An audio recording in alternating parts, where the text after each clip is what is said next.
This is Andy Purewal for ID Boxing. I'm joined by Frazer Clarke over Zoom. Frazer, always a pleasure. Always good to see you. The weekend is here. How are you doing? Yeah, I'm good, mate. I'm good. And a good week, solid week. Getting back in the swing of things. Cut's healing up well, so that's a really good sign as well. Yeah, it's been a good week. A good week, which obviously ended with some very good news for yourself yesterday. Before we come on to that, let's just reflect on your most recent outing, as we never had a chance to catch up on the Bogdan Dinu win. Just reflect on it for me, please, Frazer. What do you take away from those couple of rounds? Yeah, it was just another fight. One I expected to get a few more rounds in, to be honest. Looking at Dinu's record and who he'd been in with, and I think it was around 10 rounds he went with Pulev. So I was expecting, a durable opponent, but I caught him with some good body shots, and I seen him backstage afterwards, and you catch people proper in the ribs, and it does him good. His ribs were in a bad way. I spoke to Angel briefly after the fight, and he seemed to be kind of frustrated with the cut in particular. Can you just tell me as to kind of, as you say, it's healing up well now? Just reflect on that point for me, please. Yeah, I think we was looking forward to boxing in Birmingham. Being as local to me as a show can get. To be honest, it's like half an hour down the road. So like I say to everyone, it's like it's not where I'm from, but if I'm gonna go out for food, if I'm gonna go to town, I'll go to Birmingham. Do you know what I mean? So upsetting, but happened just a hedge clash in the first round, I think it was. And the man's got a big solid head. It's one of them things. It happens, don't it? Do you know what I mean? But it is what it is. We heal up well and we go again. Fraser, it's not nice to know you've been coming to Birmingham and have an offer to meet up with me. Oh, sorry about that, brother. But yeah, we do move forward, and we, like I said, we got that news yesterday. It's been ordered, yourself versus Fabio Wardley for that coveted British title. Was you surprised, firstly, to see it ordered? Um, a little bit. I just expected it to be. I expected it to be next. I thought it probably would have been Solomon. Because of he's got the English title. And what I thought. I just expected that was the way it went, but they chose to pick me. There was me. I think me, Adeleye, and Solomon in the running. I got the nod. Over the moon with it. Absolutely over the moon. I think none of us were more deserving than anyone else. It was just I don't know what they've chose it on, but I'm glad they picked me anyway. Um, and yeah, let's go. I'm looking forward to it, man. I was ecstatic yesterday. When I find out like it was one of them, like I was just had the biggest smile on my face. Fraser, I apologise. For the first time it's ever happened, a Zoom interview stopped recording due to running out of space on my computer. So apologies. But just to ask that question again, yeah, is this the fight when you look at everything in your career so far in terms of the pro ranks? This is the one which really gets those juices flowing and gets you excited to step back between the ropes. 100%. I've never been up for a fight. I've sort of got the pre-Olympic feeling. Like this is going to be one of them moments, them big moments in your career, in your life. Um, I'm excited for it. I'm looking forward to working hard to get to where I need to be in order to smash it and win well. Yeah, I'm looking forward to it, and it's a good fight. It's a good opponent. It's a good champion that I'm facing. So I'm really up for it. I think Fabio, he's done so well in his career so far, and credit to him. Like I said, I think when there was a bit of back and forth between us, it was a bit of like light-heartedness, but deep down, we both want this fight. I think it seems to be, just to pick up on that, both of you want this fight. In the past, we see fights spoken about between fighters where you always kind of question, do they or don't they? They're just trying to promote something which may never happen. But I certainly think most, if not everyone, will agree. You and Fabio, you want this fight because you know how good it'd be for your careers, and also it will gain a lot of interest and a lot of intrigue. And you've got the kind of boxing under the Boxer Sky platform, obviously Fabio with Eddie and DAZN. It's got everything to just really milk the interest out of this fight. Mm, Yeah, I mean, I won't even delve too much into that. The platform situation and the different broadcasters. I'll just concentrate on the fight. I'll let the powers that be decide that between them. But I think if I was Eddie or if I was Ben Shalom, I'd be the one wanting the fight because I think it's a good fight. Um, So I heard some talks about, it's worth a co-main event on a big card. I think it's a main event fight personally. I think we could do good numbers. The interest I've seen so far in it, everyone seems to be torn as well. There's a lot of people picking Fabio, there's a lot of people picking me. But when the date gets announced, I'm sure we'll find out. We actually put a poll out yesterday, and I think out of the votes from the 3 hours, it was up 51% voted for you and 49 for Fabio. So that is as close to 50, as close as you could ask for 50-50. Do you think this is a 50-50 fight, Frazer? Personally, not no. Obviously, I'm not going to say it's 50 because I think I'm just a level above him. I know we can only go off what I've done in the professional ranks so far, which in terms of the people I've boxed, it probably doesn't look as impressive to people. Well, it is what it is actually. You know what I mean? There's no beating around the bush with it. Some of the opponents have been a bit shady, let's say, but I've done my job every time. I think I've showed my pedigree at times. I went into the one fight with the Sokolovsky, in the worst state I've ever been in, and just won really comfortably. Last time out, I think I looked a lot better against Bogdan Dinu. He come and had the go, which made me feel better, made me look better, and he had a good record as well. I think he had a better record than anyone Fabio's ever boxed, to be honest. Actually, so people can talk about me not deserving the fight because I heard that a little bit yesterday and this morning. But who else is he going to fight? He's got Adeleye or Solomon or me. It was a toss-up, wasn't it? Do you know what I mean? I know you said you didn't want to delve too much into kind of the broadcast nature and who might pick it up, but it's certainly, I think people will expect the parties to bid aggressively for it. I don't imagine either will want to see one of their stars move across the box on another platform. So just on your front, have you spoken to Ben or to Boxer or to Sky at all about saying to them, like, I want it to be on Sky, and will you guys be pushing for it aggressively? I want it to be on Sky, and they'll know that. They'll know that anyway. We've had talks prior to me even turning professional about the things we want to go on. But 100%, we'll sit down Monday, I imagine. Monday, Tuesday, have a good chat, have a good talk about the fight. I think, it'd be worthy of being on the Sky platform. Sky platform is a great platform. Um, I think it'd be wasted on the zone, if I'm honest. I think it was, Sky Sports. It'd be a lot more eyes on it. And like I said, I just think it's going to be a great build up, a great fight with two genuine fighters. There's no stubbornness between us. Like we've had a little bit of back and forth, but not like not talking shit. Just proper wanting to get the fight on. And you know what I say? Even a little pat on the back to me and Fabio. Our job is done. I think we talked into existence with the little back and forth on the Twitter and stuff. I seen him at the fight. I didn't turn up to his fight and start giving it the bad mouth and shouting and screaming. I respect. Said, well done for your performance. Just to be in the same space as him, have a look at him, and now the board have done what they feel is going to be the best fight for the British title. So I'm really over the moon. Obviously, Fabio only fought a week after yourself, Frazer. So, just to touch on that, what did you make of his most recent performance, and what holes do you feel you can pick apart when watching him against Michael Coffie? Oh, there's definitely holes there. There's definitely holes there. I think when he lets his hands go, he's a dangerous fighter. And if you stand still and curl up into like a ball and let him hit you, he's gonna look good. That's what like anyone would if you become a punch bag. But I'm too long in the tooth to stand there and let Fabio punch on me. Because he does really wing him in. He's got a great finishing instinct, but he's not doing that to me. There's not a chance. He's getting his head jabbed off, and then the backhand will start landing. He's getting broken down. Broken down to the point you feel you'd stop Fabio? Yeah, 100%.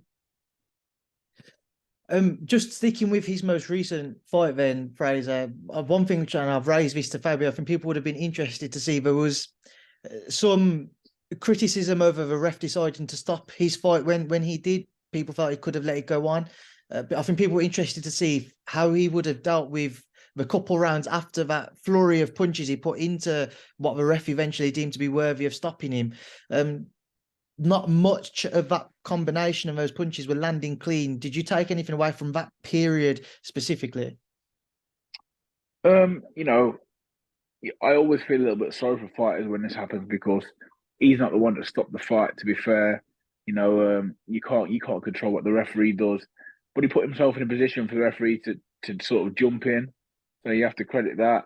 But it would have been interesting to see what he'd done after. But no, knowing Fabio, knowing the people he works with, he's a fit guy.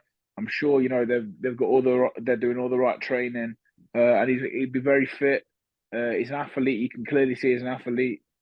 So I would have liked to see it because I think there's a few sticky moments in probably the round before as well. I think he started getting caught by the jab, and then he once he gets hit, he turns into this beast, and then he just lets his hands go recklessly, and just doesn't really know what he's doing. Just like unloads like he would on a punch bag, but so far he's fought people that can't defend and don't come back and don't know how to nullify someone when they become under pressure or to counter him when they become under pressure.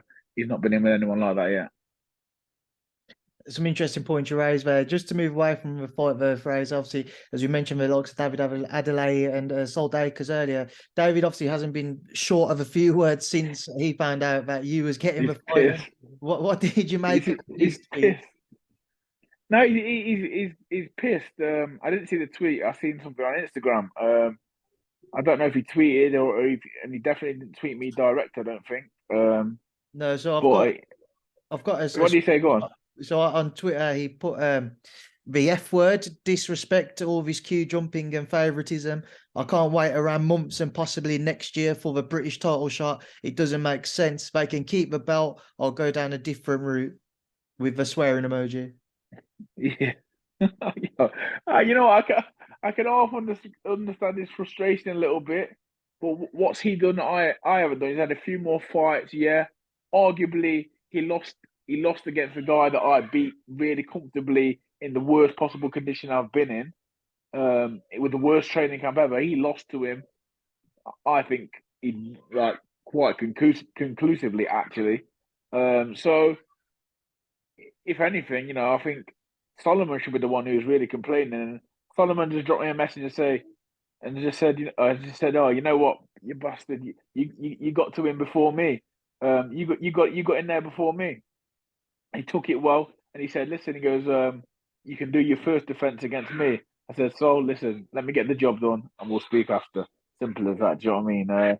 But David, I can understand his frustration. I think I'd have been frustrated as well if it was any of them, but. It was between one of us and it was one of us out of three of us. I got the nod. I'm over the moon. Sorry, David. But just whilst I've got you, Fraser, I just want to touch on the heavyweight division because obviously tomorrow night we see the return of Joe Joyce against Zhang. A terrific fight. Everybody's expecting an action-packed one. Just want you to kind of give me your breakdown of what we expect to see. Yeah, good fight, But actually, I'm actually shocked and surprised. I've just seen the weigh-in. I don't know if Joyce has got bigger or Zhang has got smaller, but I always thought Zhang was a lot bigger than he actually is. Do you know what I mean? I've just seen them look next to each other. Joe looks in fantastic shape, whereas Zhang never really was one of them that looked like fantastic, a bit like myself, looks like a soccer dad. But yeah, Joe's an absolute tank. He's massive. I think obviously he's going to play a big part. Has Zhang got the power to trouble Joe? Possibly, but possibly not. So we'll see. If you go on YouTube and you watch WrestleMania, The Rock versus Hulk Hogan, where The Rock's just hitting him and hitting him and hitting him, and the Hulk's up, that's what you're going to see tomorrow. Joe Joyce is going to get hit and hit and hit, and he's going to bring him alive. And he just when Zhang's tank empties, Joe's will still be like 3/4 full, and then he'll just pound on him. I think Zhang will start tucking up. I don't think he's got the best movement, so he'll just start tucking up and become a target. I think. Fraser, I imagine you and Joe shared a number of rounds of sparring back in your GB days. How disheartening can it be when you just see Joe just constantly walk forwards no matter what you throw at him? Honestly, he's a little bit of a freak of nature. That's just the God's honest truth. I can remember, like, I'm not even ashamed to say, he's the only man in my career that I've fought and not come back and fought again and beat 4 times. He's beat me one way or another. Even though I think I will definitely won one of them, but there we go. But and every time the tactics, sometimes you try to outbox him, but he catches up to you. Sometimes you thought, right, we'll steam into him, and I boxed him after he got stopped. Actually, he got stopped once, and I boxed him a few fights after. So I thought, you know what, I'm going to steam into him, see if he's still a bit chinny. I hit him with some shots. The shots that you sort of feel down to your toe. Really good shots, and now he walked through him. He slows down. But then it just sort of gets second wind, and yeah, here he comes. He's a tough man. Let's say that. On the undercard tomorrow night, we see another sensational heavyweight talent in Moses Itauma return for his third outing of his pro career.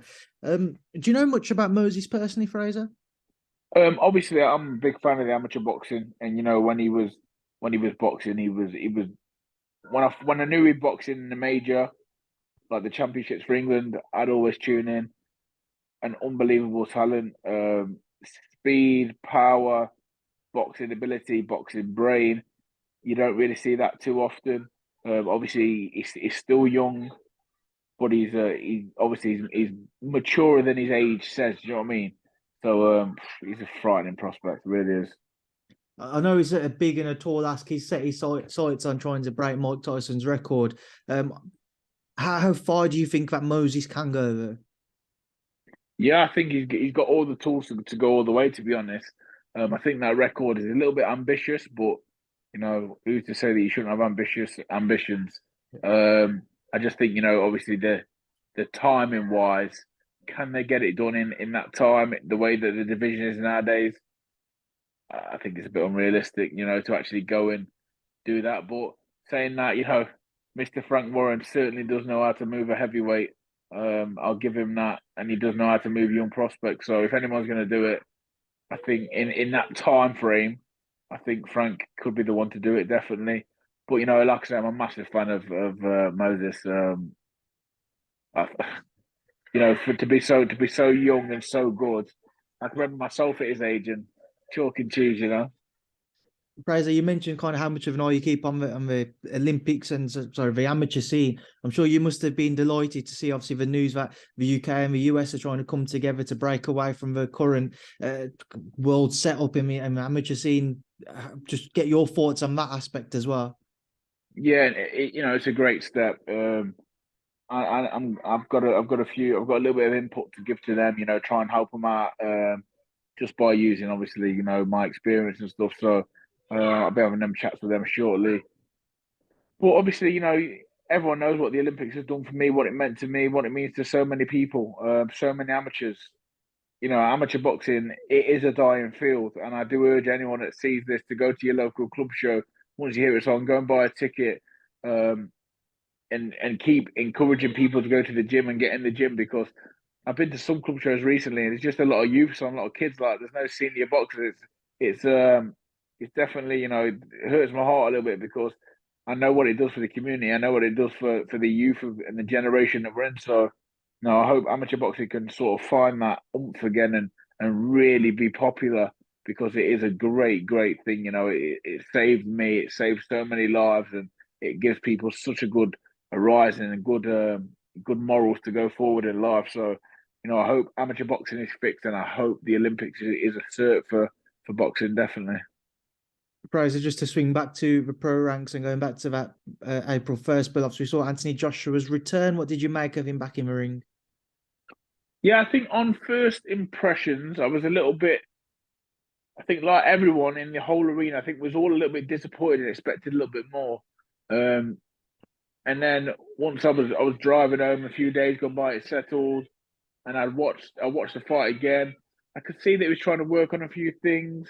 I think self-admittedly he said he could have thrown a few more shots. New trainer, first fight after 2 defeats. I think he'll probably look at the time. He probably a bit pissed off with himself, or everyone else would have been a bit, like I say, a bit hesitant of the performance. I think now looking back on it, wouldn't have done him bad actually. Them 12 rounds wouldn't have done him bad at all.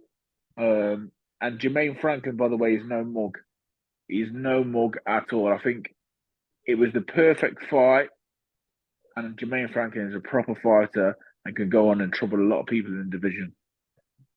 Frazer, one of the biggest talking points since that fight is, as you mentioned, maybe AJ at the time could have let his hands go a little bit more at points, but some people have maybe suggested, is he a little too concerned or worried about what's coming back at him? Is he too cautious? Did you see somebody who is maybe in the ring thinking like that? You could say that, or you could say you just don't want to get punched in the face by a heavyweight. And can you blame him? You obviously I understand what people's saying that maybe you should really go through him and just not worry about that. But when you've been clipped on the head by Ruiz and there's a big fuck up there, and you've come off them last two fights with Usyk, he's probably got hit more in his last two fights than he has in his whole career. So I can half understand it a little bit. But I think that comes with time as well, confidence. It's another win. You're on the winning streak again. The confidence will be built in, and yeah, eventually he will be. He'll get that back, and I'm sure the best of him is still to come again. And I know it is actually 100%. I mean, we've heard about this. Not fight until December. I've not spoken to him yet. Well, I have briefly, but not in depth. When he's back from his holidays Monday, I'm gonna have a chat with him and find out what's going on. You mentioned there, doesn't plan to return until December, and there's been some reports of a potential tournament of sorts with Fury versus Usyk and Joshua versus Bogdan, the winners facing each other. Just want to get your thoughts to say if that was to be the case and that tournament did pull off. I don't think anybody in boxing would not want to see those fights, but AJ Wilder, would that be a correct step back for him in December? It's a big one, but I think you're at the stage of your career where you could be in them fights. You can be in them fights, tall ass Wilder's a hell of a fighter. But all I want to know is who's putting all the money up for that tournament, because there's a lot of zeros. There's a lot of zeros in that tournament. Let me tell you, if it happens, oh my God, fair play. It's about time. That's all we'll say. But that amount of zeros, I believe it when I see it. I mean, Frazer, if it does happen and those zeros you're talking about, I think you need to push AJ for a couple extra more on your next paycheck. What that? Chuck me in the tournament. Just a couple more before I let you go. In the meantime, there's been some reports of a Fury Ruiz fight. Any interest on your behalf on that one? My thing with Andi Ruiz now is what Ruiz is going to turn up after that AJ won, and then to come back at AJ2 in a condition that you was in.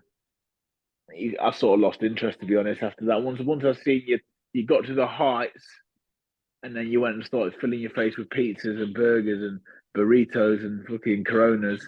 After that, I lost a bit of interest in it. I think he's a great fighter. He's very explosive on the pads and the bags, but once you've done that, for me, I'm not really interested in Fury fighting. I think Fury just dance around him for 12 rounds. If AJ can outbox him, Fury's going to outbox him. Do you know what I mean? So, not really that interested in that one for me.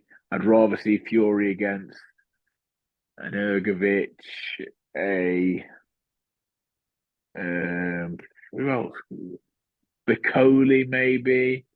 A Hunter, someone, if it's not going to be one of the huge names, which it should be, and he wants to stay active, then I think them names there would be good names. We mentioned earlier, and you're speaking about kind of you being the one chosen to face Fabio Wardley by the board, leaving David and Sol maybe a little unhappy. Joe Joyce hasn't been happy to see that Daniel Dubois is next in line to face Alexander Usyk. Do you give Daniel a chance in that fight? Daniel's got a chance against anyone in the world because he is right up there with the pound for pound big punchers. Let me tell you that. He can fucking pull, that boy can. Do I give him a chance?